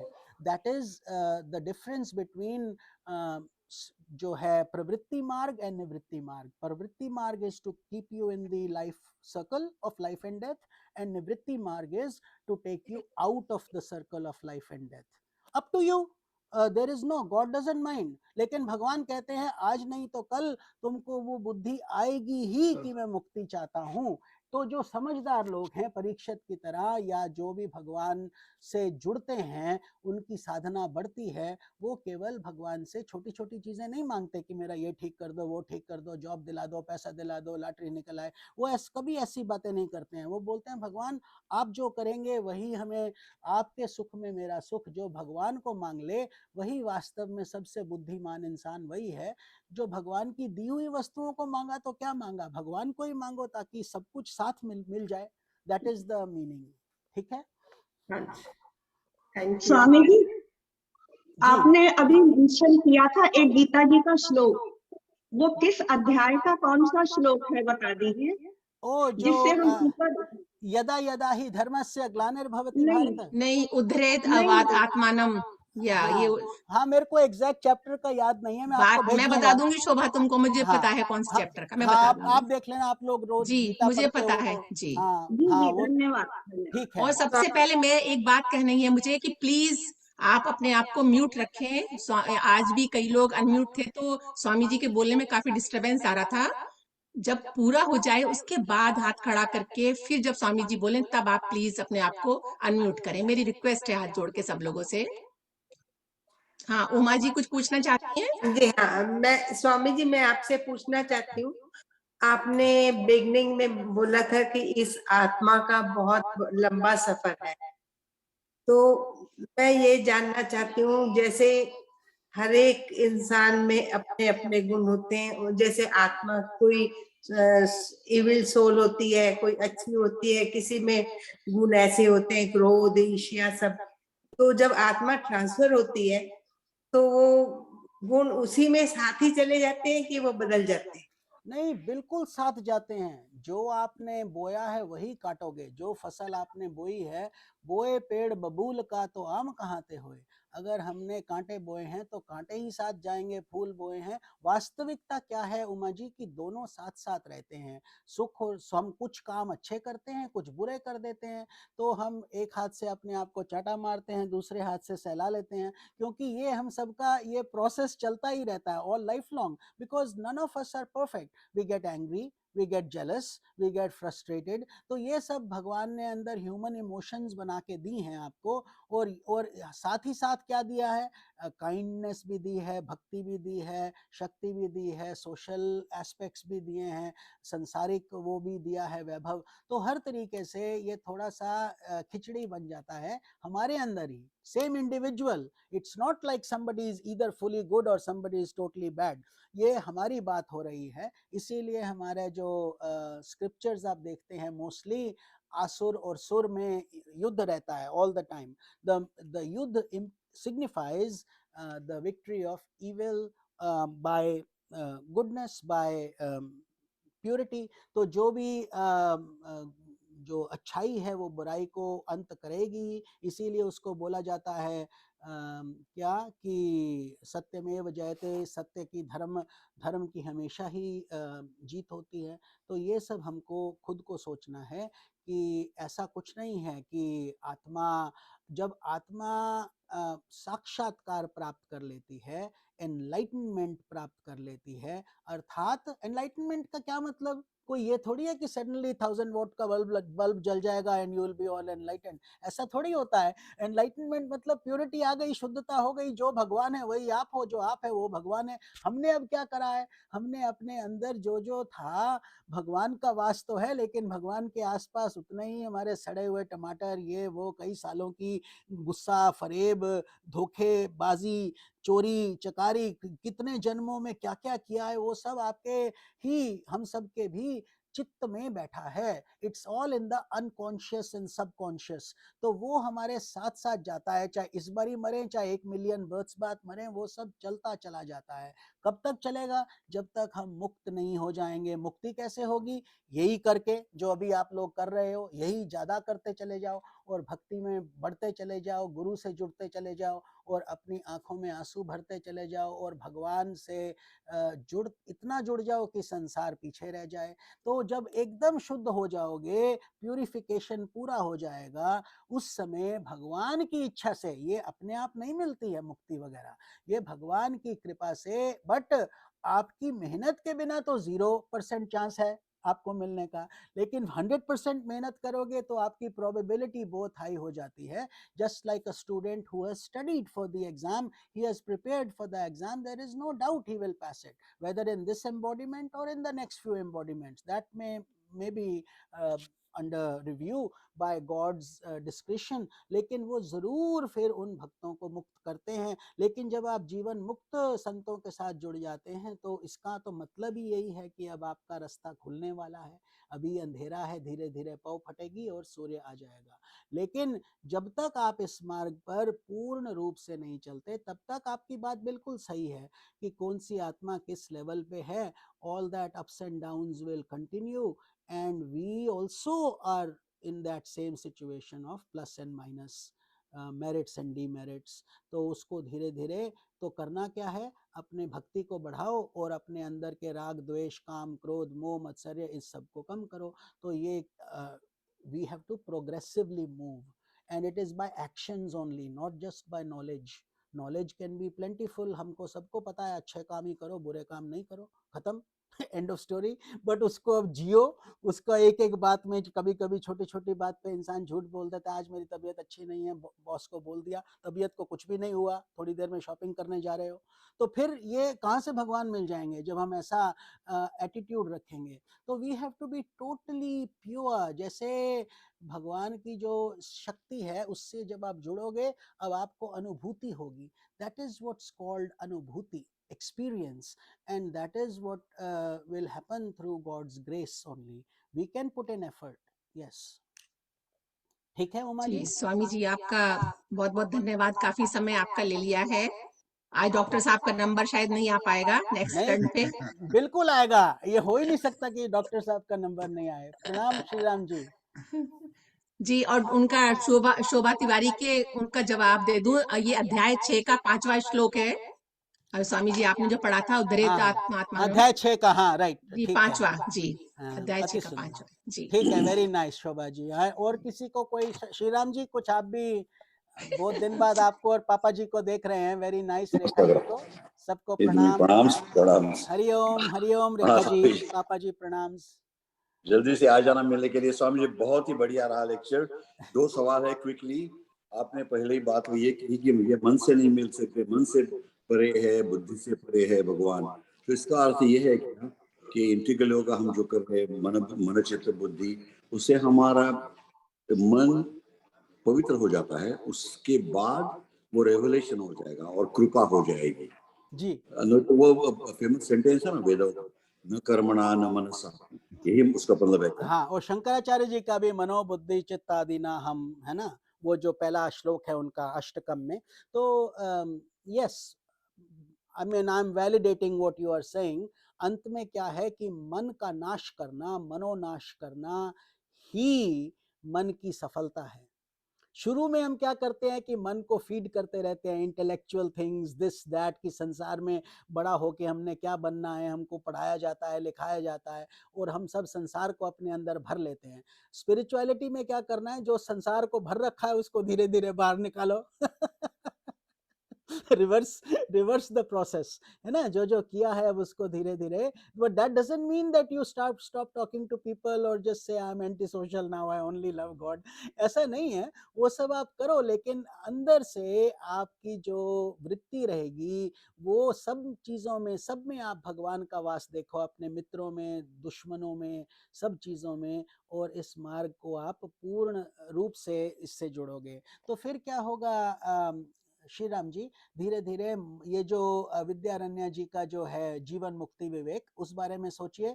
जो मनोनाश और वासना क्षय और तत्व ज्ञान है ना, दो थ्री, तो मन का नाश करना अति आवश्यक है। जब तक, और that doesn't mean that the mind has now become useless और dormant, it is very effective, it actually becomes sharper, you will become more successful in your work also, जो भी आप करेंगे। लेकिन अब मन जो है, पहले एक बंदर की तरह इधर उधर उछलता रहता था, परेशान रहता था, मेडिटेशन में ध्यान नहीं लगता था। अब वही मन आपका मित्र बनकर हनुमान जी की तरह बड़े बड़े काम कर देगा, बड़े बड़े काम, और उसके बाद भी वो शांत चित्त से बैठेगा श्री राम के चरणों में, उनके चरणों को पकड़ के। तो ये आपका बात है, लेकिन उत्तम है कि वो आपको पहले मन की आवश्यकता है, ये पढ़ने के लिए आवश्यकता है, बुद्धि की आवश्यकता है, लेकिन फिर क्या है, आइडिया यही है कि इसका मैल, दर्पण से जैसे आप मैल दूर करेंगे, ऐसे ही हम ये मैल को दूर करते हैं सत्संग के माध्यम से, स्वाध्याय से, भक्ति से, भजन से, कीर्तन से, ताकि हमको अपना चेहरा स्पष्ट दिखाई दे। अदर जब तक मैल है, जब तक फॉग है, driving is very difficult because it's you are in a fog. But जैसे जैसे फॉग खत्म होगा, आपको शुद्धता दिखती चली जाएगी, कल्याण होता चला जाएगा।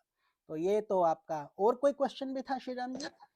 और एक सवाल, प्रश्न है स्वामी जी। जी आपने ये बताया भूम संन्यासमया, भुवम संन्यास्तमया और स्व संन्यास्तमया, ये तो सन्यासियों के लिए बहुत अच्छा है, मगर जो नित्य सन्यासी रहेंगे, गृहस्थी होके भी उनको सन्यासी जैसा बर्ताव करना है, उसको भी, उनके लिए भी इसका कुछ गुणात्मक है क्या?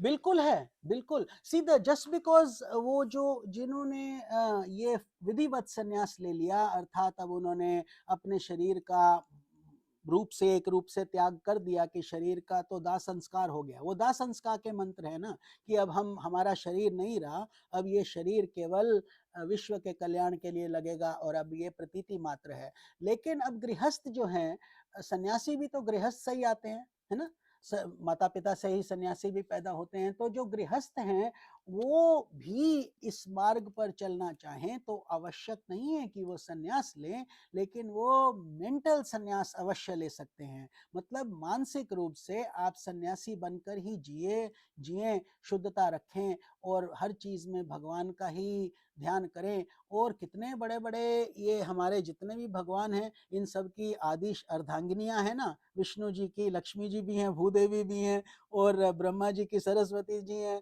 भोलेनाथ की पार्वती जी। तो ये जो हैं, ये शिव शक्ति का मिलन और अर्धनारीश्वर रूप, ये सब आवश्यक है। तो आप लोग भी, लेकिन शुद्धता उसमें लाना, और शारीरिक स्तर से उठकर मानसिक स्तर से अंदर आकर उसकी अनुभूति करना भगवान की।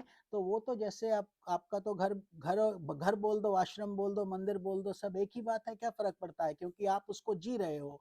ऐसे ही जो इस मार्ग पर चलना चाहते हैं वो भी इस मंत्र को चाहे फॉर्मली लें या नहीं लें, doesn't matter, but internally you are saying I give up the om bhuhu sanyastamya, matlab I renounce the pleasures of the world. That doesn't mean that you'll start eating only grass and roots, no. So you'll still eat things but you will not crave for them. इसमें नमक कम है, इसमें ये कैसे बनी है, हट कड़वी चाय ये कैसे दे दिया, ये सब खत्म हो जाएगा। जो मिलता है पियो भाई, आराम से आराम करो, ठीक है। तो वो भूस मतलब आई रिनाउंस द फिजिकल प्लेजर्स। ये नहीं कि 50 सूट हैं, 100 चप्पलें हैं, 101वीं खरीदने जा रहे हो, मतलब वर्ल्डली एंड ही नहीं हो रहा है।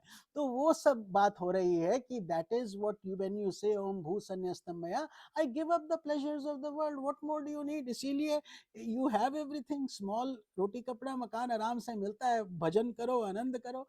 तो वो भू संन्यस्तमया, भुवा संन्यस्तमया इज द माइंड, मतलब ये जो माइंड के अंदर अंदर हमने वृत्तियां डाल के बैठी हैं कि इसको माफ नहीं करना, इसका ऐसा करना है, आज इतना पैसा कमा लिया, कल इतना और कमा लूंगा, ये करूंगा वो करूंगा, उस सब से भी संन्यास ले लो, आगे बढ़ो। अगर ऑलरेडी रिटायर्ड हो और सब कुछ पेंशन आ रही है, पैसा है, घर अच्छा है, सब कुछ है, मौज करो भाई, और क्या चाहिए। आपके पास तो दोनों हाथ में लड्डू मिल गए, तो यू कैन इजीली से ओम भुवः संन्यस्तमया, मतलब मन को क्या स्ट्रेस है, इसके बाद तो मन को स्ट्रेस होना ही नहीं चाहिए, क्योंकि एम्प्लॉयर का स्ट्रेस की जरूरत नहीं, पैसे की चिंता नहीं। तो दूसरा ये, और फिर ओम भूर्भुवः स्वः, मतलब actually it's called physical, astral and causal, 3 levels रहते हैं। भू फिजिकल, भुवा astral and third is causal. यही हमारे 3 शरीर के जो अंग हैं, 3 बॉडीज, उनके बारे में बात हो रहा है। और तीसरा है आर इमोशंस एंड फीलिंग्स, वहां पर भी हम किसी से बहुत जोर से नहीं जुड़ेंगे, किसी को बहुत प्यार ज्यादा नहीं करेंगे, सबको सम दृष्टि से देखेंगे, तो वो सुवह संन्यस्तमया। तो that is what that means. लेकिन बहुत ही सुंदर आपने प्रश्न किया है। हम सब में जो भी पात्र हैं, जैसे भी हैं, हम कितना भी है, कितनी भी श्रद्धा है, वहां से ही लग जाएं तो भगवान हमको, हमारे एक एक भगवान अंतर्यामी हैं। अंतर्यामी मतलब he can read our thoughts. You don't even have to pray out verbally, जोर से बोलने की जरूरत नहीं है, भगवान को पता है कि मेरा ये भक्त है, इसको ये चाहिए। तो इसके लिए वो योगक्षेमम वहाम्यहम, ये भी एक श्लोक है ना, अनन्याश्च चिंतयन्तो माम ये जना पर्युपासते तेषाम अभियुक्तानाम योगक्षेमम, मतलब उन भक्तों का तो योगक्षेम भी भगवान ही कर लेते हैं।